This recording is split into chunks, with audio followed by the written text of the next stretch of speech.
Salam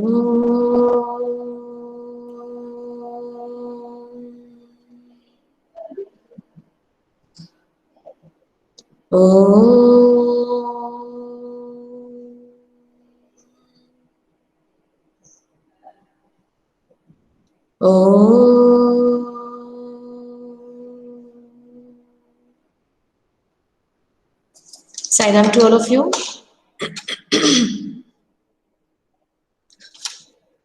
पिछली class में presentation चल रहा था चैप्टर्स वाइज, जिससे पूरी तरह से आपका रिवीजन हो सके और आपको अच्छे से पाठ समझ में आ सके। तो आज हम रिवीजन स्टार्ट करें और प्रेजेंटेशन समझें, देखें। उससे पहले एक ये समझाइश, एक बात कि सभी लोग ये सोचकर हर पाठ को समझो, हर बात को भी समझो, पाठ ही नहीं हर बात को भी समझो कि यदि कल ही आपका फाइनल एग्जाम लिया जाए तो आप तैयार हो क्या? आप जो भी बात सुन रहे हो ना, दो तरह का समझ में आना होता है। एक हमने कह दिया कि हाँ समझ में आ गया, और एक होता है कि सच में समझ में आ गया। कई बार ना हम इसलिए प्रश्न नहीं पूछते कि मेरे प्रश्न पूछने से मैं ना फंस जाऊं, फिर मुझे आंसर करना पड़े या मैं निगाह में ना आऊं। तो प्लीज ये मेरी रिक्वेस्ट है आप सबसे, ऑनलाइन क्लासेस का जो एक सबसे बुरा प्रभाव है वो मुझे ये समझ में आता है कि आप लोग बिहाइंड द स्क्रीन होते हो। आप लोग तब तक अपने टीचर से और सिलेबस से कनेक्ट नहीं हो सकते जब तक आप ना चाहो। एम आई राइट और रॉन्ग?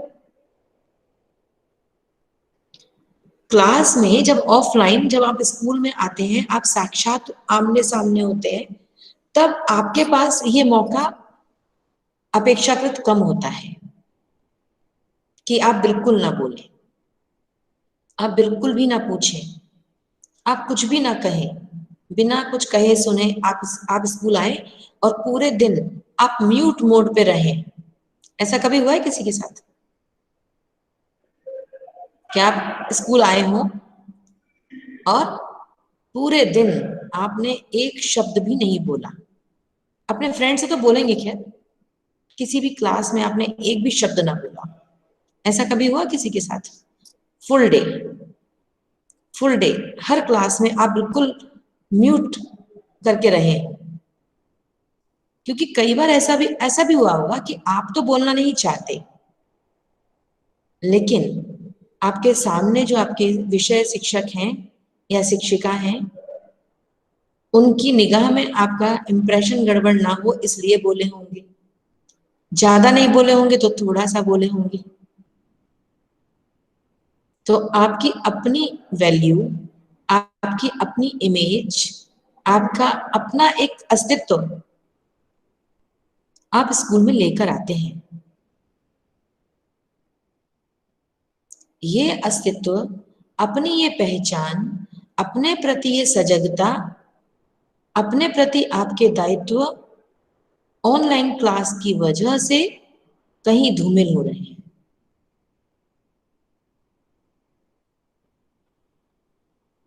जिन घरों में, जो मैं समझती हूँ, मुझे समझ में आता है, जिन घरों में पेरेंट्स का बड़ा लाड़ प्यार है, बहुत ज्यादा लाड़ प्यार है, वहां ऑनलाइन क्लासेस पूरी तरह से असफल है।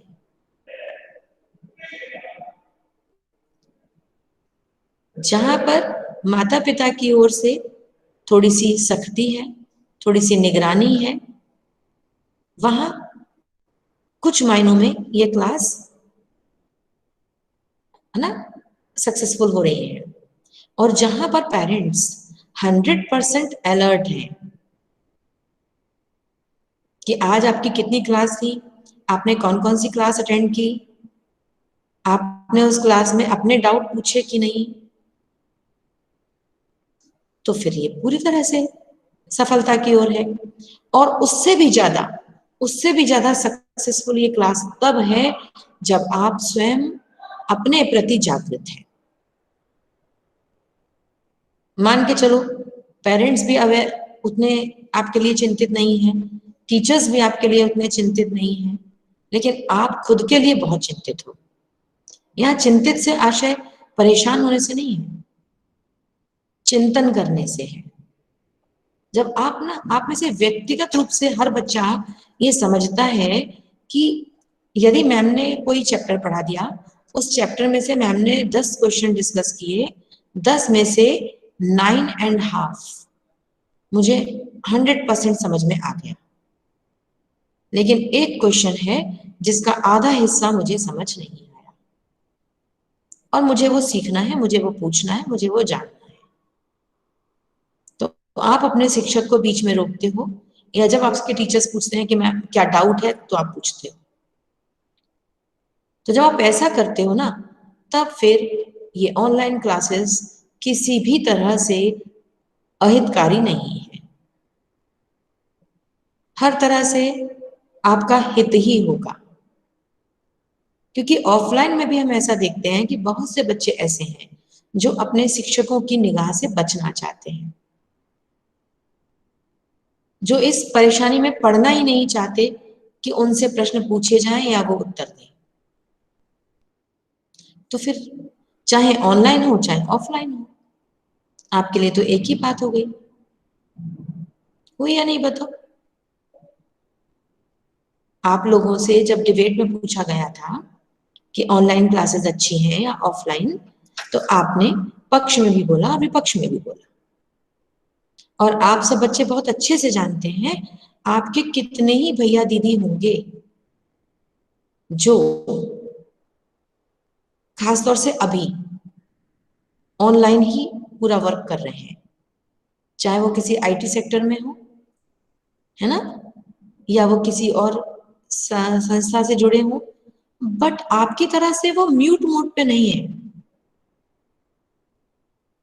आपकी तरह से उनका कैमरा और उनका सारा उनकी पूरी वर्किंग जो है ना, वो वर्किंग पूरी छुपी हुई नहीं है।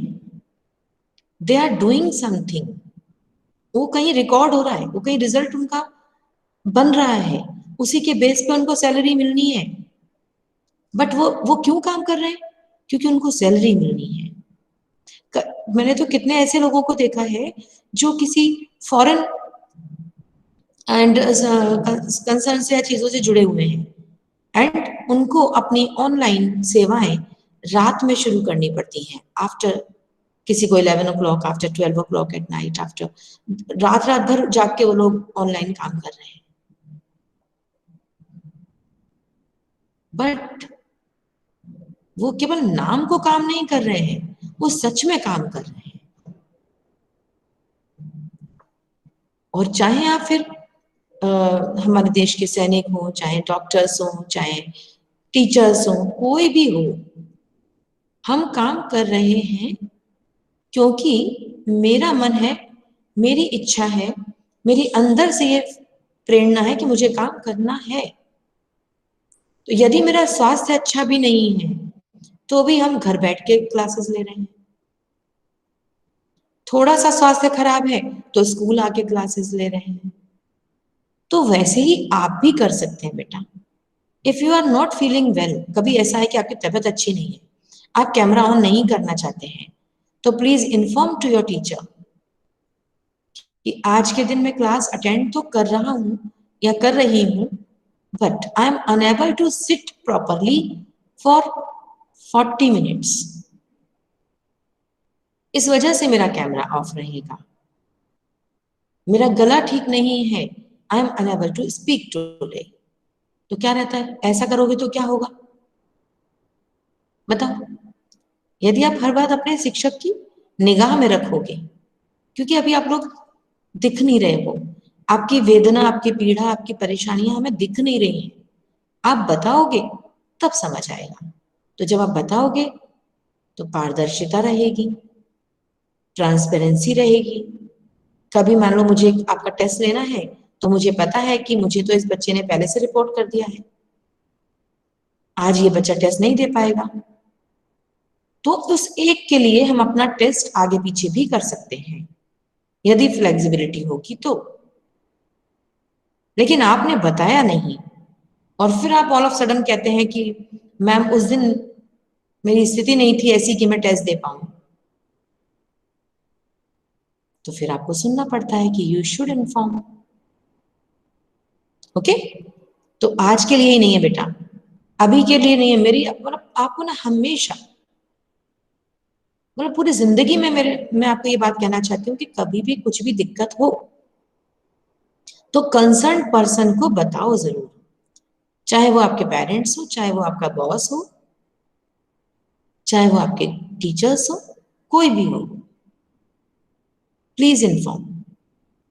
ओके, कई बार ज्यादा होशियारी जब हम करते हैं ना तो वो हमारे लिए हानिकारक हो जाती है। होशियारी इज गुड, लेकिन ज्यादा होशियारी इज नॉट ओनली गुड, अच्छा तो कहेंगे नहीं बल्कि बहुत बुरा है फिर वो। तो कोशिश करें कि ट्रांसपेरेंसी रखें।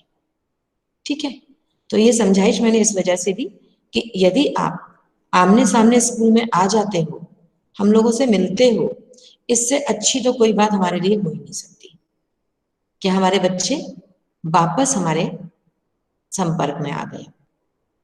राइट, नहीं आ पा रहे हैं तो मेरी बस यही रिक्वेस्ट है कि अपने मन की बात पूछते रहो, अपने अच्छे अच्छे आइडियाज शेयर करते रहो।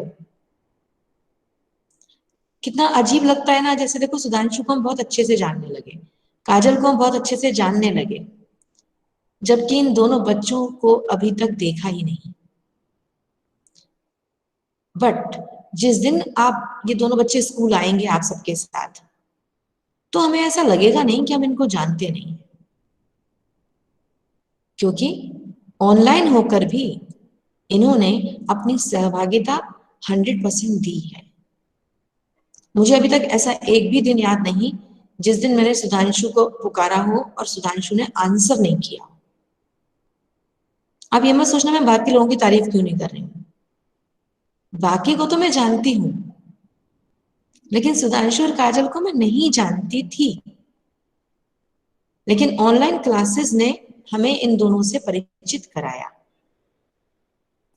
पूरी तरह से हमसे अनजान होने के बाद भी इन बच्चों ने यह संकोच नहीं किया कि भाई जिस टीचर को हम जानते नहीं है उससे हम बात कैसे करें और क्यों करें, हम तो जानते ही नहीं, हम तो मिले ही नहीं, हमें तो कैमरा और माइक दोनों बंद करके रहना चाहिए। जो टीचर्स कहते हैं बस सुन लो, बट इनसे बोलो मत क्योंकि हम इनको जानते नहीं। बट ना काजल ने ऐसा किया ना सुधांशु ने ऐसा किया। दैट्स व्हाई आई अप्रिशिएट कि ऑनलाइन क्लासेस कारगर हैं। ऑनलाइन क्लासेस उतनी ही सक्सेसफुल हो सकती हैं यदि हमारी इंटेंशन, यदि हमारा डिवोशन, यदि हमारा डेडिकेशन बराबर है, तो कोई भी बाधा हमारे जीवन में हमें परेशान नहीं कर सकती। हम सब हर बार, हर स्थिति के साथ, हर परिस्थिति के साथ हम दो दो हाथ करने को तैयार हैं। राइट, तो चलो आप सभी को बहुत बहुत इस बात, मेरी ये 11th क्लास के लिए तो सच में I am very happy, I am very satisfied कि आप सारे ही बच्चे, मैं पहले भी कह चुकी हूँ, आप सारे ही बच्चे, चाहे मैंने कोई एक्टिविटी दी हो, चाहे आपका कोई प्रेजेंटेशन हो, आप सबने उसको बखूबी निभाया है। जैसा स्कूल में रहकर निभाते उससे भी अच्छा आपने निभाया है।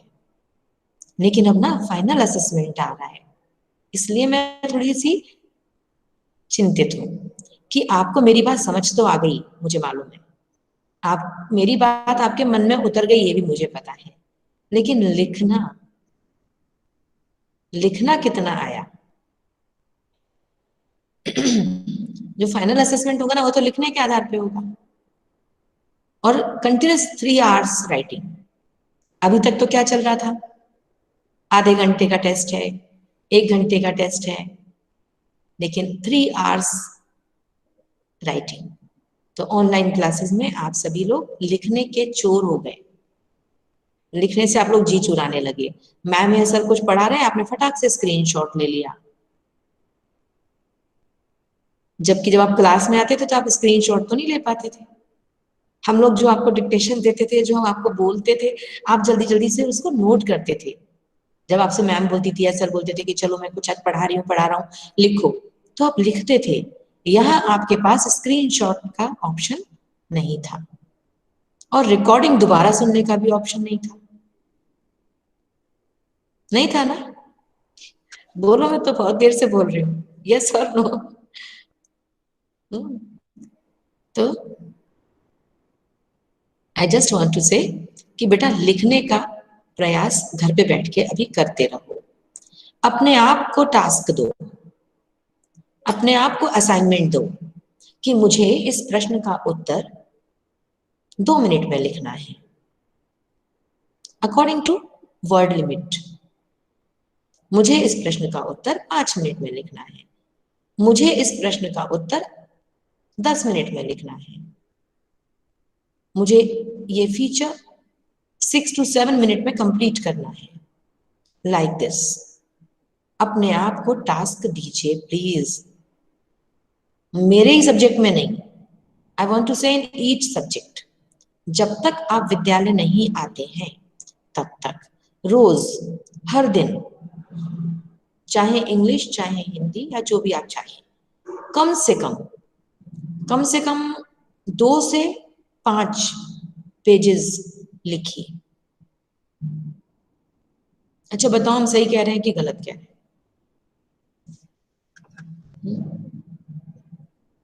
हम सही कह रहे हो। आप सब मुझे ईमानदारी से बताओ कि आपकी राइटिंग स्पीड आज की स्थिति में वैसी ही है जैसी 10वीं में थी? ईमानदारी से बताओ एक एक करके, बस ये सर नो में उत्तर दो। चलो नो, ओके। काजल, पहले जैसी है स्पीड या कम हो गई है? मैम कम हो गई है थोड़ी। ओके। सुधांशु? पता नहीं। मैं पहले ऐसी है क्योंकि मैं डायरी लिखता हूँ। Wow, very nice. तो एक बार फिर से ताली बनती है सुधांशु के लिए कि बिना किसी कंपल्शन के लिखना नहीं छोड़ा है ना? कोई दबाव नहीं। क्या डायरी लिखते हैं आप? रोज कितने पेज लिखते हैं? Ma'am 2 page. ओके। तो अब एक बात और उसमें ऐड करेंगे कि अब जो आप व्यक्तिगत करते हैं वो तो करते ही हैं, आप सब्जेक्ट वाइज भी डिवाइड कर लीजिए कि आज मुझे इन 2 सब्जेक्ट का लिख के देखना है। Please please do it.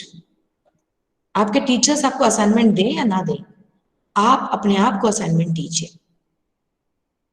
Okay? Yes Aditi? Ma'am मुझे तो पहले जैसी ही लगती है। अच्छा गुड। क्यों?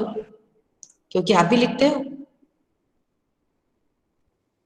मैम एक्स्ट्रा तो ऐसा कुछ नहीं लिखते, पर जो नोट्स रहते हैं वो ऑन द स्पॉट कंप्लीट करने पड़ते हैं।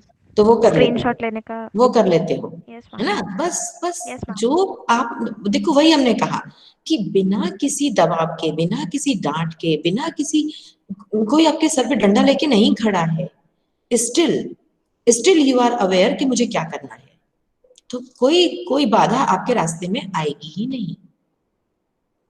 जैसे आप कह रहे हो वैसे अगर मैं भी कहूं तो आई वॉन्ट टू से कि मेरी भी स्पीड लिखने की वैसी ही है आज भी जैसी पहले थी। कारण कि मुझे कहीं किसी को अभी नहीं एग्जाम देना है, बट यस मुझे लिखने में आनंद आता है, मुझे अच्छा लगता है। तो कुछ नहीं तो अपनी खुद की कुछ रचनाएं, कुछ ना कुछ ऐसा लिखते रहो दिन भर। तो दिन भर में कुछ नहीं तो कम से कम 2 से 4 पेज तो मैं कुछ ना कुछ लिखती हूँ, चाहे वो मेरे अनुभव हो, चाहे वो कोई कविता हो, चाहे वो कोई मन की कुछ ऐसा लिखना है, जैसा अभी सुधांशु ने का डायरी है, या कोई अच्छा अनुभव, या आपसे ही जुड़ी हुई कोई अच्छी बात लगी तो उसको लिखा। तो मेरे को लगा कि आज की क्लास में मैं कम से कम ये बात आपसे करूंगी ना, हमारे डांटने से आप बोलो हमने कहा है इसलिए आप प्रेजेंटेशन तैयार कर रहे हो, नहीं। आपको इस बात की जरूरत है, ये आपकी आवश्यकता है। लिखना आपकी ना, आपको आपको परिपक्व बनाए रखने के लिए आप अभ्यास आपके लिए बहुत जरूरी है। मैम ने कहा है इसलिए नहीं, मैम गुस्सा करेंगी, नंबर कम आएंगे। आपको अपनी क्षमताओं को खुद समझना है। और आपकी जो, जैसे अब ऋतु की ड्राइंग बहुत अच्छी है, तो पता नहीं, हो सकता है बहुत दिन से नहीं कुछ अच्छा बनाया हो, लेकिन नहीं बनाया ऋतु, और जबकि स्कूल में टीचर्स बनाया है, मैम बनाया है ना। अदरवाइज स्कूल में जब जब ऋतु मिलती है या ऋतु टीचर्स के साथ में रही है, तो ऋतु को मालूम है कि कोई ना कोई टीचर से कोई ना कोई काम देते रहेंगे या दिया होगा। तो लेकिन ये बात पक्की है कि जब स्कूल आते थे तब ज्यादा किया होगा, अब उतना नहीं किया। तो जब कोई टास्क दिया गया तो किया, अदरवाइज अपने मन का थोड़ा बहुत कर लिया। मात्रा कम हो गई होगी, है ना ऋतु? ओके। और अदिति की अभिनय कला, ये सब माना कि वो कलाकार हमारे अंदर से कहीं नहीं जाता, कहीं नहीं जाएगा, लेकिन उसको परिमार्जित करते रहना बहुत जरूरी होता है, इसको पॉलिश करते रहना बहुत जरूरी होता है। राइट? ओके। तो चलो काजल, ओवर टू यू।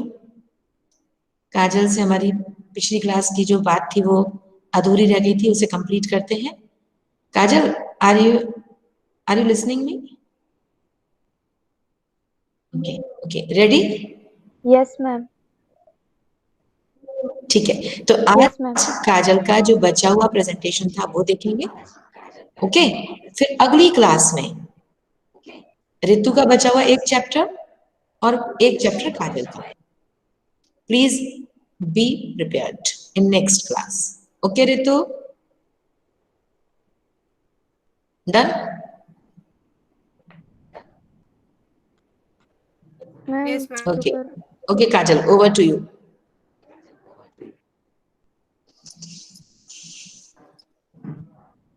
मैम मेरी स्क्रीन दिख रही है? यस।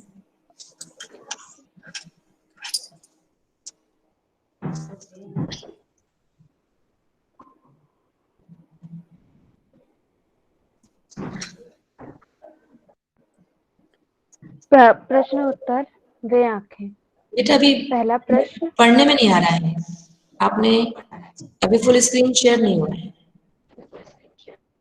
इसे इसको थोड़ा सा मैम मैंने स्क्रीन शेयर कर दिया। यस मैम अब ठीक है। यस, अब ठीक है।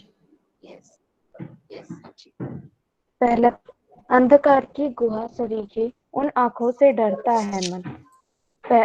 पहला प्रश्न, आमतौर पर हमें डर किन बातों से लगता है? उत्तर, आमतौर पर हमें जीवन की उन घटनाओं से डर लगता है जिसमें हमारे अपनों की मृत्यु, अपमान और कठिन परिस्थितियों का सामना करना, अत्यधिक कष्ट भोगना इत्यादि घटनाएं शामिल थी हैं। दूसरा प्रश्न, उन आंखों से किसकी ओर संकेत किया गया है? उत्तर, प्रस्तुत पाठ या कविता के अनुसार उन आंखों से किसान की दयनीय स्थिति या हालत की ओर संकेत किया गया है। तीसरा प्रश्न, कवि को उन आंखों से डर क्यों लगता है? उत्तर, प्रस्तुत पाठ या कवि के अनुसार कवि को उन आंखों से डर इसलिए लगता है क्योंकि उन आंखों में शोषण, निराशा, दुख, रुदन, पीड़ा आदि के सिवा कुछ भी नहीं है।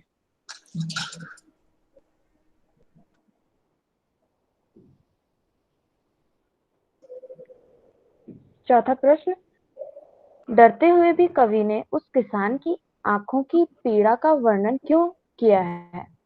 उत्तर, डरते हुए भी कवि ने उस किसान की आंखों की पीड़ा का वर्णन इसलिए किया है क्योंकि दूसरे लोग भी किसान की दयनीय वह वास्तविक से अवगत हो सके। किसानों की जिस पीड़ा का अनुभव कवि को हुआ है, उस पीड़ा या दर्द को हर कोई महसूस कर सके। पांचवा प्रश्न, यदि कवि इन आंखों से नहीं डरता तब भी वह कविता लिखता? उत्तर, यदि कवि इन आंखों से नहीं डरता शायद तभी वह कविता लिखता, क्योंकि कविता लिखने के लिए मर्म या भाव का होना आवश्यक है, जो किसी भी परिस्थिति के अनुकूल हो सकता है। Yes. प्रश्न 2, कविता में किसान की पीड़ा के लिए किन्हें जिम्मेदार बताया गया है? प्रस्तुत पाठ के अनुसार कविता में किसान की पीड़ा के लिए शासक वर्ग, साहूकार, महाजन, कोतवाल आदि को जिम्मेदार बताया गया है। तीसरा प्रश्न, पिछले सुख की स्मृति आंखों में क्षण भर एक चमक कहलाती, इसमें किसान के किन पिछले सुखों की ओर संकेत किया गया है? किसान का भी एक भरा पूरा परिवार था, जिसमें उसकी पत्नी, पुत्र, पुत्री, पुत्रवधू या बहू आदि सभी शामिल थे। किसान अपने परिवार के साथ सुख में जीवन व्यतीत कर रहा, उसके अपने खेत थे, गाय और बैल भी थे। उक्त पंक्ति में इन्हीं सुखों की ओर संकेत किया गया है। यहाँ तक सबको समझ में आया? मैम जामुन का पेड़ निकालूं? नहीं, नेक्स्ट क्लास में लेंगे उसको। Okay ma'am. है ना, उसको अगली क्लास में ले लेते हैं। तो काजल, थैंक्स टू यू। काजल ने बहुत अच्छे से आप लोगों को समझाया। तो काजल ने भी जितना कुछ बताया उससे संबंधित किसी को कोई सवाल है मन में? नहीं है? इसमें किसान जीवन की जिन समस्याओं का संकेत किया गया है, मुझे आप में से कोई ये बताए कि इन सारी जितनी जो भी पीड़ा है उनकी बताई गई है किसान की, उनमें से ऐसी कौन सी बात है जो अब नहीं होता?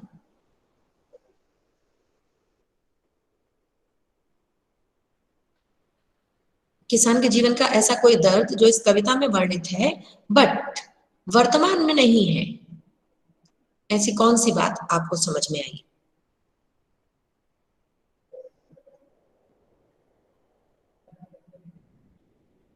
मैम शासन वर्ग का बोझ। शासक वर्ग का बोझ जो उनपे मतलब जो उद्योग। नहीं, शासक वर्ग का बोझ नहीं, बोझ तो नहीं था इसमें। शासक वर्ग का बोझ क्या बताया था काजल आपने? शासक वर्ग का बोझ नहीं है वो शब्द। तो आपको क्या समझ में आया सुधांशु की बात से?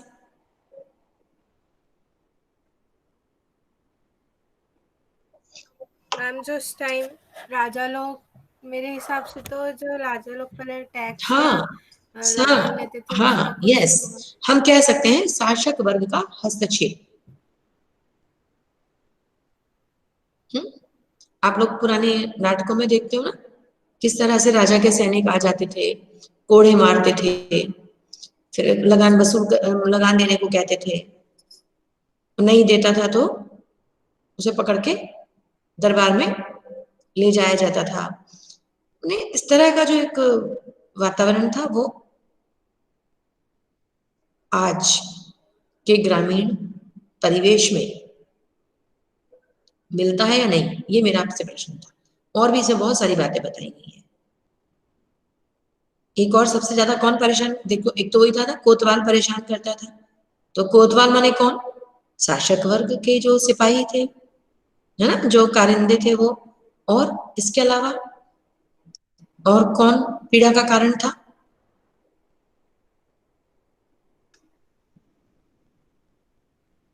जमींदार। यस, तो अकेले कुछ सुधांशु ही क्यों बोल रहे हैं, बाकी लोग फिर वही बात। कविता तो सबने सुनी है, प्रश्नोत्तर तो सबने समझे हैं। Aditi explain it.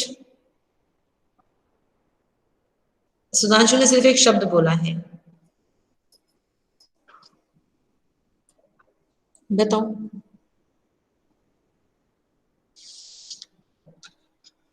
मैम वे जमींदार जिनसे किसान कर्ज लिया करते थे, और जब वे नहीं चुका पाते थे या वे इतने सख्त होते थे कि ब्याज का 1 रुपया भी नहीं छोड़ते थे, ये जानकर भी कि उसे उस पैसे को चुकता करने में कितनी मुश्किलों का सामना करना पड़ रहा हाँ, नहीं होगा तो या कर जमींदारी पा प्रथा रहा आज है कि नहीं, मैं ये पूछ रही हूँ आपसे।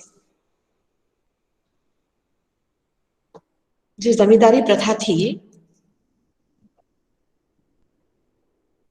आज आपको, जो आपने अभी अदिति बताया, क्या आज भी आपको गांव में आप जिन किसानों को देखते हैं, क्या आज भी उनका जीवन वैसा ही है?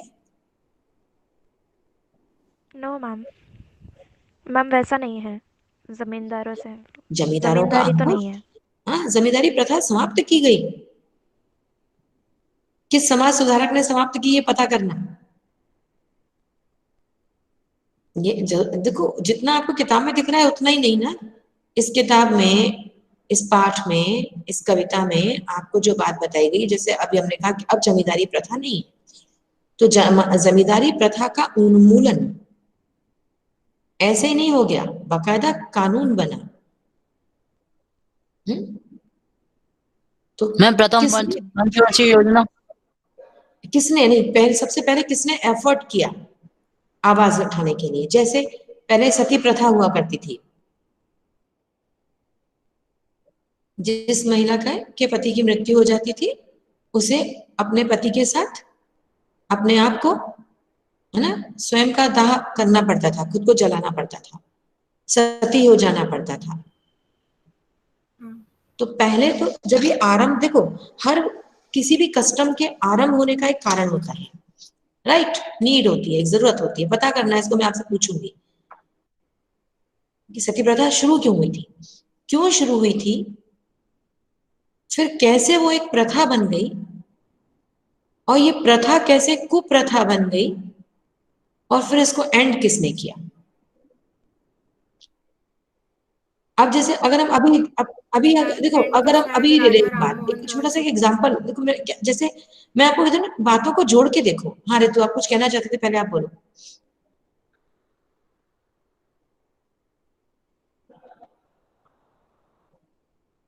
मैम मैं बोल रही थी कि जो सती प्रथा का अंत करवाया था Raja Ram very Mohan nice, Roy very ने। करेक्ट, राजा राममोहन रॉय ने, बिल्कुल सही। ऐसे ही पर्दा प्रथा,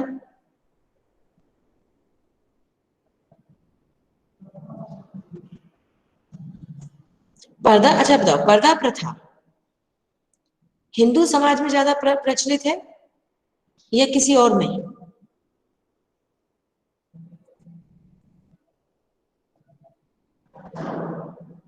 मैम मुस्लिम में भी है मुस्लिम में शायद, भी है।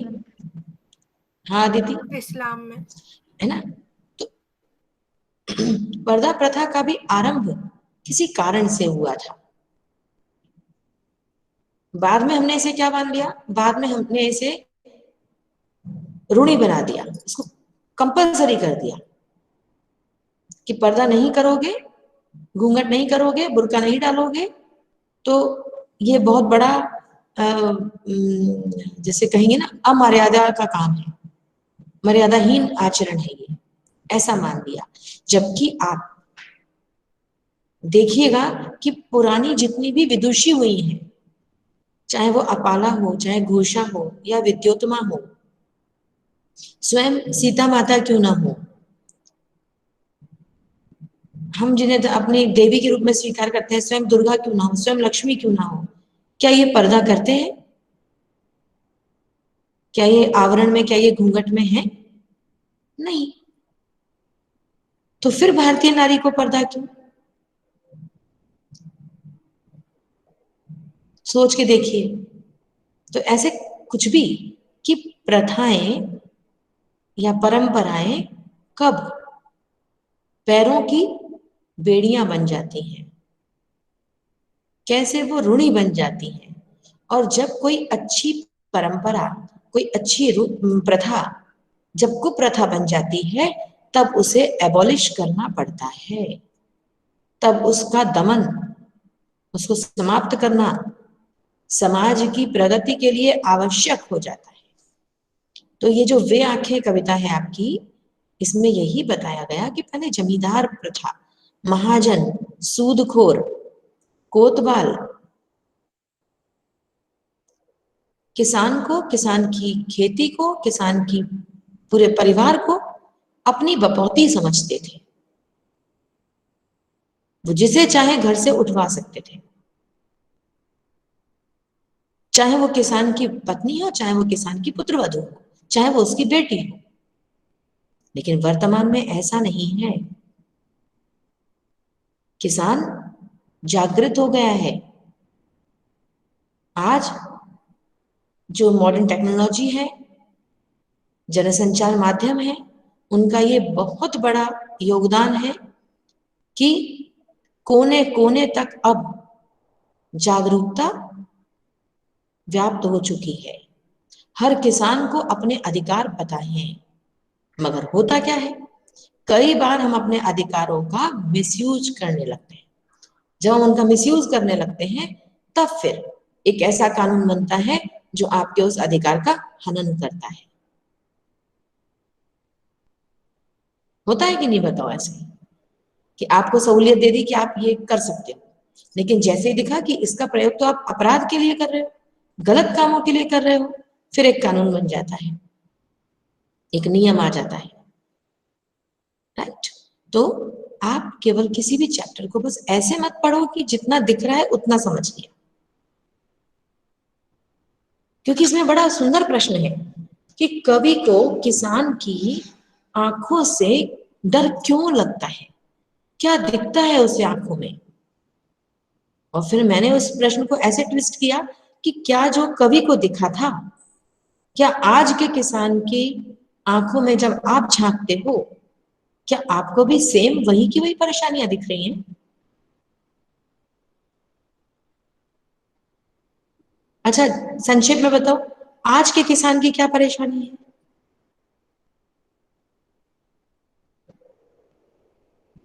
सोचो, आराम से बताओ। सबसे, अब जैसे मैंने कहा कि आज के किसान की क्या परेशानी है, तो सबसे ऊपर, सबसे पहले नंबर पे आपको कौन सी परेशानी याद आई?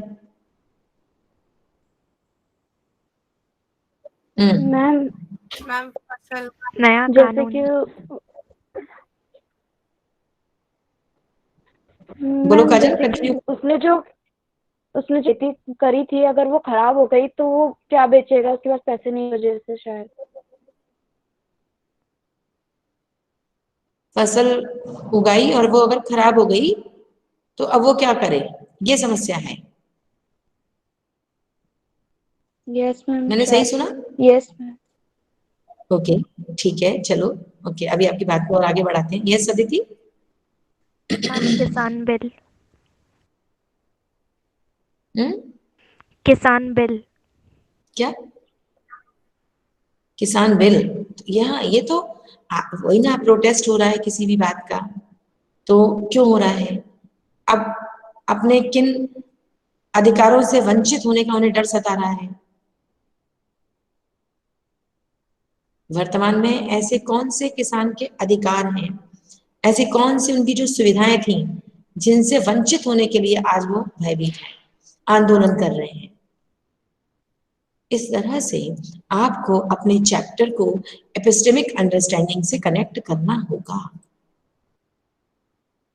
आज से 20 साल पहले का किसान और आज का किसान, क्या सेम स्थितियां, सेम परेशानियां?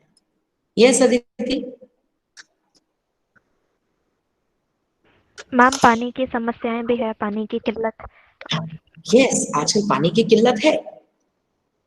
पानी की किल्लत दूर दराज के एरियाज में है। इलेक्ट्रिसिटी पहले बहुत हुआ करती थी, लेकिन अब देखो, अब उतना नहीं है। इलेक्ट्रिसिटी ब्रेकडाउन, क्योंकि जितना हम लोगों ने बड़े बड़े शहरों में रहकर भी बर्दाश्त किया है, आज हमें वो दिक्कत गुना जैसे शहर में भी नहीं दिखती, क्योंकि फ्रीक्वेंट इलेक्ट्रिसिटी ब्रेकडाउन अब उतना नहीं है जितना पहले हुआ करता था। घंटों लाइट नहीं रहती थी, पूरी पूरी रात सड़ी गर्मियों में पंखा झलके गुजारनी पड़ती थी। अभी भी अब जाती है, लेकिन आ जाती है।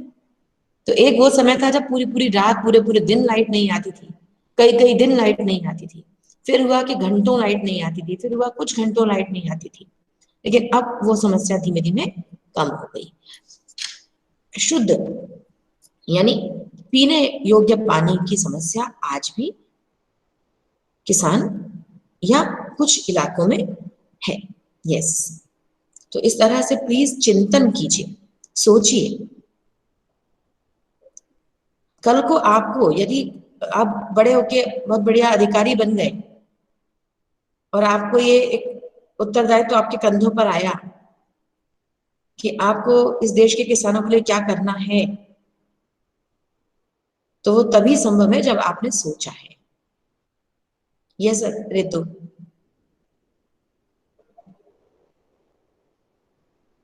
कुछ कहना?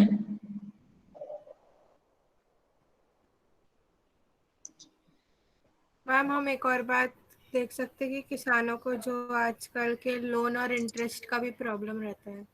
हाँ, नहीं वो पता है वो प्रॉब्लम कब हो गई है Ritu? You are very correct. वो प्रॉब्लम ऐसे हुई कि वो सुविधाएं उनको मिलने लगी,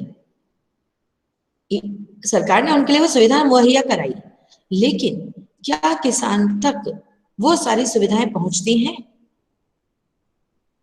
जो शासन ने उनके लिए तय की हुई है? क्या वो राशि पहुंचती है ना?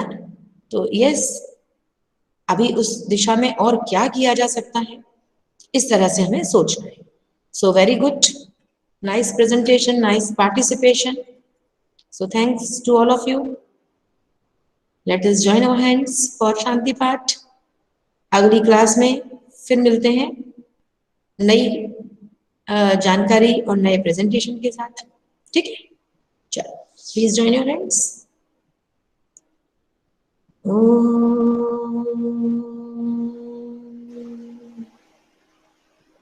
शांति शांति शांति।